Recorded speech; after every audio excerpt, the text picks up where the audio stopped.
બગસરા સરકારી હોસ્પિટલ ખાતે ડાયાલિસિસ સેન્ટરનું લોકાર્પણ કરાયું. જિલ્લા ભાજપ પ્રમુખ સહિત અધિકારી અને પદાધિકારીઓ ઉપસ્થિત રહ્યા. અમરેલીના બગસરા શહેરમાં સરકારી હોસ્પિટલમાં ડાયાલિસિસની સુવિધા ન હોવાથી દર્દીઓને અન્ય હોસ્પિટલમાં સારવાર અર્થે જવું પડતું હોય છે. ચેમ્બર ઓફ કોમર્સ સહિત વિવિધ આગેવાન દ્વારા રજૂઆત અંતે ડાયાબિટીસ સેન્ટર શરૂ થતા લોકાર્પણ કરવામાં આવ્યું. બગસરા શહેરમાં સરકારી હોસ્પિટલ અત્યાધુનિક બન્યા બાદ ડાયાલિસિસ સેન્ટર શરૂ કરવા લોકોની વારંવાર રજૂઆત કરવામાં આવી હતી. ગત 25 જુલાઈ 2025માં નવા સરકારી હોસ્પિટલનું આરોગ્ય મંત્રી ઋષિકેશ પટેલના હસ્તે લોકાર્પણ કરવામાં આવ્યું. ત્યારે આગેવાનોએ ડાયાલિસિસ સેન્ટર ચાલુ કરવા માટે રજૂઆત કરી હતી. ડાયાલિસિસ સેન્ટર શરૂ ન થતા દર્દીઓને ડાયાલિસિસ કરાવવા માટે અન્ય શહેરોમાં જવું પડતું. આ બાબતે આરોગ્ય મંત્રીને પણ રજૂઆત કરવામાં આવી. દર્દીઓની મુશ્કેલીને ધ્યાનમાં રાખી રાજ્ય સરકાર દ્વારા તાત્કાલિક મશીનરી અને ડાયાલિસિસ ટેકનિશિયનને નિમણૂક કરવામાં આવતા ડાયાલિસિસ સેન્ટર જિલ્લા ભાજપ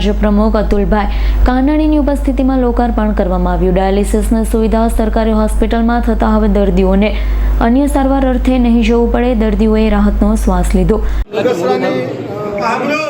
હોસ્પિટલનું નિર્માણ થઈ ગયું હતું, પરંતુ ડાયાલિસિસ સેન્ટરનું ચાલુ થવામાં થોડોક વિલંબ થયો હતો. કોઈને કોઈ કારણસર નવા યુનિટની ફાળવણીમાં થોડોક સમય લાગ્યો છે.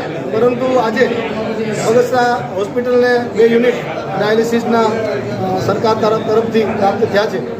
ત્યારે હું ગુજરાત સરકારના આરોગ્ય મંત્રી શ્રી સાથે સાથે મુખ્યમંત્રી શ્રી ભૂપેન્દ્રભાઈ પટેલ સાહેબ, આપણા સ્થાનિક સાંસદ શ્રી ભરતભાઈ સુતરિયા, ઉર્જા મંત્રી કૌશિકભાઈ વેકરિયા અને ધારાસભ્ય શ્રી જયભાઈ કાકડિયા સહિત સર્વે પદાધિકારીઓનો સંગઠનના વડા તરીકે હું આભાર વ્યક્ત કરું છું.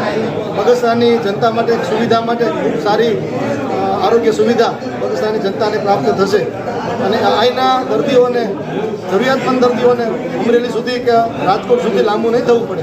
એમની જગ્યાએ એનું ડાયાલિસિસ બગસરા સરકારી હોસ્પિટલમાં જ થશે, જે આ વિસ્તારની જનતાને આરોગ્યલક્ષી સુવિધા પ્રાપ્ત થશે.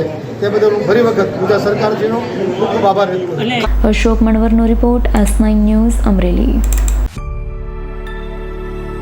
અમારી તમામ માહિતીથી અપડેટ રહેવા માટે જોડાયેલા રહો S9 ન્યૂઝ સાથે.